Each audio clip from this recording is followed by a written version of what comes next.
Ketika Jerman menguasai Norwegia, ribuan orang tak bersalah ditangkap dan dimasukkan ke kamp konsentrasi. Tak peduli itu bayi, anak-anak, laki-laki, atau perempuan. Kali ini, ada kisah pelarian sejumlah anak kecil ke Swedia untuk menghindari penangkapan Nazi Jerman.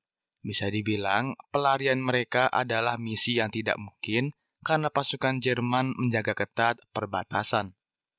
Langsung saja, tanpa berlama-lama lagi, inilah dia kisah lengkapnya. 10 Juni 1940, Norwegia telah jatuh ke tangan Nazi Jerman. Pada masa ini, Norwegia dipimpin oleh Vidkun Quisling yang berkolaborasi dengan Nazi. Orang-orang Yahudi di Norwegia menjadi korban kebijakan antisemit Nazi, tak terkecuali anak-anak. 2 orang anak bernama Daniel dan Sarah baru saja pulang dari sekolah. Ketika sampai di rumah, mereka tidak bisa menemukan orang tuanya. Satu-satunya barang yang ditinggalkan adalah sepatu lari. Sarah dan Daniel langsung bergegas mengungsi ke sebuah rumah. Cerita beralih ke sebuah rumah di pedesaan. Di rumah itu, terdapat seorang bocah 10 tahun bernama Gerda. Dia sangat terobsesi dengan hal yang berbau masketir. Gerda memiliki seorang kakak bernama Otto. Berbeda dengan Gerda, kakaknya memiliki watak yang lebih serius dan tidak suka bercanda. Gerda terus berfantasi jika dirinya adalah seorang masketir sungguhan. Di saat kembali ke rumah, dia melihat Otto yang sedang pergi keluar. Dengan tingkah isengnya, Gerda mengikuti Otto sampai tempat tujuan. Dia mengintip lewat jendela, dan ternyata selama ini kakaknya mengikuti pertemuan partai fasis muda. Makt hører ikke hjemme i Europa. Hvem snakker jeg om? Di dalam sana, anak-anak muda Norwegia didoktrin mengenai paham antisemit. Gerda memergoki Otto yang baru saja keluar dari gedung. Dia langsung menarik Otto untuk pulang ke rumah. Di perjalanan, Gerda mengancam akan memberitahu hal ini kepada orang tuanya. Orang tua mereka adalah orang yang anti dengan Nazi Jerman. Sebagai ganti agar Gerda tutup mulut, Otto berjanji akan memberikan jatah minuman kakaonya untuk Gerda. Sesampainya di rumah, mereka bertemu dengan bibinya yang bernama Vigdis. Bibi Vigdis memiliki anak bernama Per. Terlihat ibu dari Gerda dan Bibi Vigdis yang berbicara sangat serius.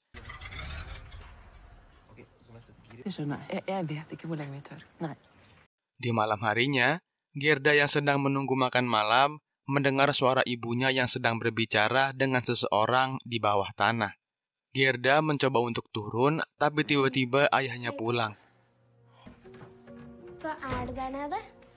Ayahnya membawakan sebuah makanan Natal, tapi Gerda terlihat tidak menyukai ikan.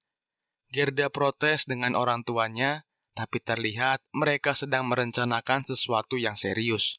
Karena protesnya tidak digubris, Gerda memeriksa persediaan kakaonya, tapi ternyata seluruh kakao yang mereka punya sudah habis. Dia menuduh Otto meminum kakao miliknya dan mengadukan jika Otto telah datang ke pertemuan fasis tadi pagi.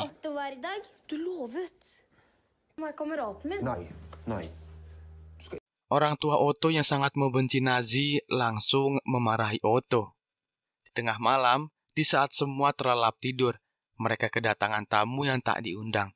Polisi Norwegia datang dan menggeledah rumah mereka.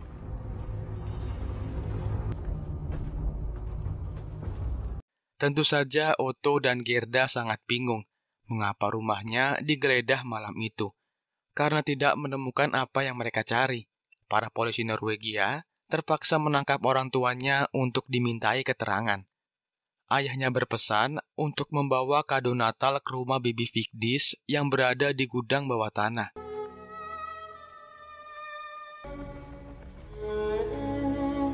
Setelah berpisah dengan kedua orang tuanya, Gerda berinisiatif untuk turun ke bawah. Tak ada apapun di sana, kecuali barang-barang yang tidak berguna. Mereka curiga karena menemukan banyak sekali kaleng kakao. Dan setelah diteliti lebih lanjut, Otto menemukan sebuah celah di lemari. Dia langsung membukanya, dan ternyata itu adalah Daniel dan Sarah. Bukannya membantu, Otto malah mengusir mereka berdua. Sikap yang berbeda ditunjukkan oleh Gerda. Dia berencana akan membantu Sarah dan Daniel untuk pergi. Gerda juga menyadari arti dari pesan ayahnya sebelum pergi tadi, yaitu membawa Sarah dan Daniel ke rumah Bibi Vigdis. Sarah dan Daniel adalah hadiah Natal yang ayahnya bicarakan. Walaupun begitu, Otto tetap pada pendiriannya untuk tinggal dan tidak mau ambil resiko. Otto dan Gerda terlibat dalam sebuah cekcok kecil. Dengan keras kepala, Gerda memutuskan untuk tetap pergi membantu mereka berdua. Gerda, Daniel, dan Sarah berencana menaiki kereta menuju kota Halden, tempat bibinya tinggal, lalu menyeberang ke Swedia. Pappa, i Sverige han måtte flykte. Singkat cerita, mereka akhirnya tiba di stasiun kota Oslo. Karena banyaknya pos pemeriksaan, mereka terpaksa berlari dan mengendap-endap masuk gerbong. Sebelum kereta benar-benar berangkat, Otto menyusul Gerda dari belakang. Dia mengatakan tujuannya ikut bukanlah membantu Daniel dan Sarah, melainkan untuk menjaga Gerda. Kereta menuju kota Halden akhirnya berangkat. Bapak kondektur kereta meminta tiket milik Gerda dan yang lainnya. Tapi Gerda hanya memberikan uang receh miliknya. Tentu saja hal itu tidak cukup untuk memenuhi tiket perjalanan mereka. Bapak kondektur ini mengetahui kalau Gerda dan teman-temannya ingin kabur ke Swedia.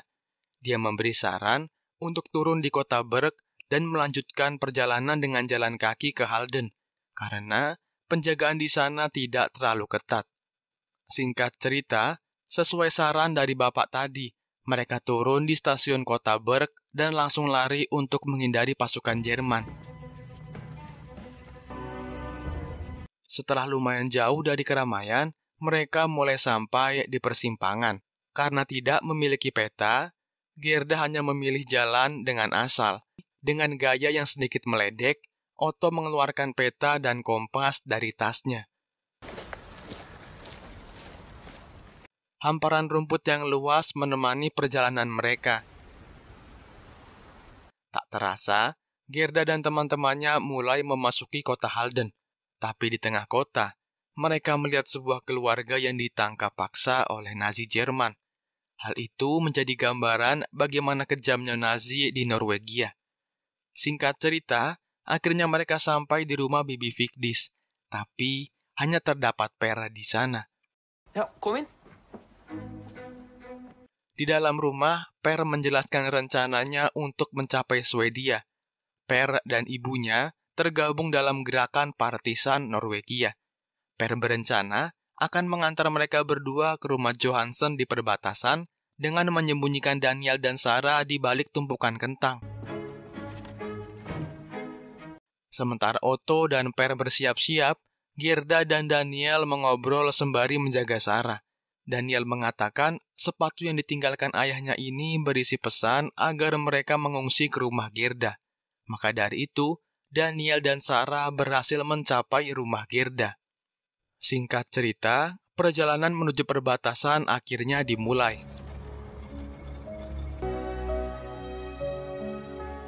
Tanpa diduga, di tengah jalan terjadi pemeriksaan oleh tentara Nazi.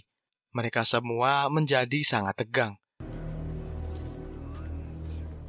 Seorang prajurit Nazi bernama Herman mulai menggeledah tumpukan kentang di belakang. Untungnya, Herman tidak menyadari kalau terdapat Daniel dan Sarah di sana.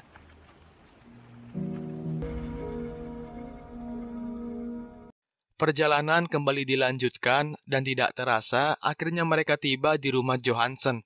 Tapi setelah pintu diketuk, Johansen tidak kunjung keluar. Seorang nenek bernama Wilhelmina kebetulan lewat dan mengajak anak-anak untuk singgah dan beristirahat di rumahnya. Tanpa curiga sedikit pun, mereka mengiyakan ajakan dari nenek Wilhelmina. Berbeda dari yang lain, Daniel merasa aneh dan curiga dengan kebaikan Wilhelmina. Nenek itu mengatakan kalau Johansen sudah dibawa oleh pasukan Jerman. Singkat cerita, mereka tiba di rumah nenek Wilhelmina dan langsung disuguhi makanan enak. Kecurigaan Daniel semakin bertambah melihat adanya bacon di hidangan mereka. Padahal Wilhelmina tidak memiliki peternakan sama sekali. Walaupun begitu, Gerda memilih untuk tidak ambil pusing. Setelah makan besar, mereka menghabiskan waktu dengan bermain petak umpet. Semua berjalan dengan lancar, tapi di sebuah kamar, Otto menemukan foto Hitler yang tergantung. Itu berarti nenek Wilhelmina adalah kolaborator Nazi. Otto memilih untuk diam dan tidak menceritakan hal ini kepada teman-temannya. Karena curiga dengan gelagat Otto, Daniel memaksa untuk masuk kamar. Kecurigaan Daniel terbukti benar. Karena melihat foto Hitler, mereka langsung bergegas pergi dari sana. Sayangnya, semua itu telah terlambat karena Wilhelmina baru saja tiba dari luar. Karena sudah mengetahui kalau mereka dijebak, Per mengunci Wilhelmina di dapur. Pasukan Jerman yang dipanggil mulai datang untuk menangkap mereka. Untungnya, Gerda dan kawan-kawan berhasil kabur.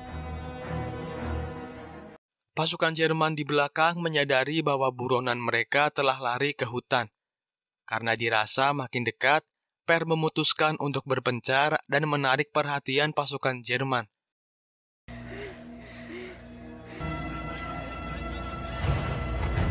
Di sisi lain, bukannya saling membantu, Otto dan Daniel terlibat dalam sebuah pertengkaran. Daniel menuduh kalau Otto sengaja menjerumuskan mereka. Alih-alih minta maaf, Otto malah balik menuduh kalau orang tuanya ditangkap karena Daniel dan Sarah. Tanpa sengaja, pukulan Otto mengenai Gerda dan membuatnya jatuh tersungkur. Gerda langsung bangun dan mulai mendinginkan situasi. Perjalanan mencapai Swedia kembali dilanjutkan. Tanpa disadari, mereka mulai memasuki hutan yang lebih dalam. Untungnya, Otto menemukan sebuah gubuk yang tidak berpenghuni. Karena hari sudah semakin gelap, mereka memutuskan untuk beristirahat di gubuk itu. Pada pagi harinya, tanpa diduga pasukan Jerman menggunakan anjing untuk melacak mereka. Perbatasan Swedia sudah mulai terlihat dan hanya berjarak beberapa kilometer lagi. Tapi pasukan Jerman sudah mulai mendekat dan berhasil menemukan jejak mereka. Lagi-lagi, Gerda dan kawan-kawannya harus lari dari kejaran Jerman. Di tengah pelarian, kaki Daniel terkilir dan semakin menambah beban mereka. Otto memutuskan untuk berpencar dan menghapus jejaknya di belakang. Sementara Otto mengalihkan perhatian, Gerda, Daniel, dan Sarah bersembunyi di balik semak-semak. Pasukan Jerman juga berpencar untuk menangkap mereka. Herman berhasil menemukan Gerda dan kawan-kawan. Tapi hati nurani Herman berkata lain. Dia tidak menangkap Gerda dan beralasan kepada atasannya kalau itu hanyalah rubah. Tiba-tiba saja, suara letusan tembakan terdengar dan Gerda langsung histeris. Setelah semuanya aman, Gerda keluar dari semak-semak dan berlari memanggil nama Otto. Dia mengira kalau Otto sudah tewas tertembak. Tapi di saat memasuki Swedia, dia melihat Otto yang sedang dicek identitasnya. Di sana juga ada bibi Vigdis yang sudah menunggu mereka. Kaki Daniel diobati dan diberikan beberapa makanan hangat untuk dimakan. Setelah perjalanan panjang dan penuh rintangan, akhirnya mereka berhasil sampai di Swedia. Pada hari itu, Daniel dan Sarah akan langsung diantarkan ke kota untuk mendapat tempat yang baru. Mereka semua saling berpamitan sebelum akhirnya terpisah. 3 tahun sudah berlalu. Norwegia sudah terlepas dari tangan Nazi Jerman. Tidak ada yang perlu ditakutkan. Perang sudah usai, dan mereka semua dapat hidup dengan aman. Gerda keluar dari rumah dan melihat dari kejauhan seseorang yang sempat dia kenal. Mereka adalah Daniel dan Sarah. Lalu, film pun selesai.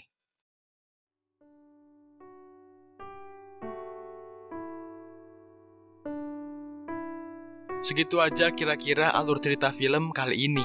Semoga kalian semua terhibur dan sampai jumpa di video seru lainnya.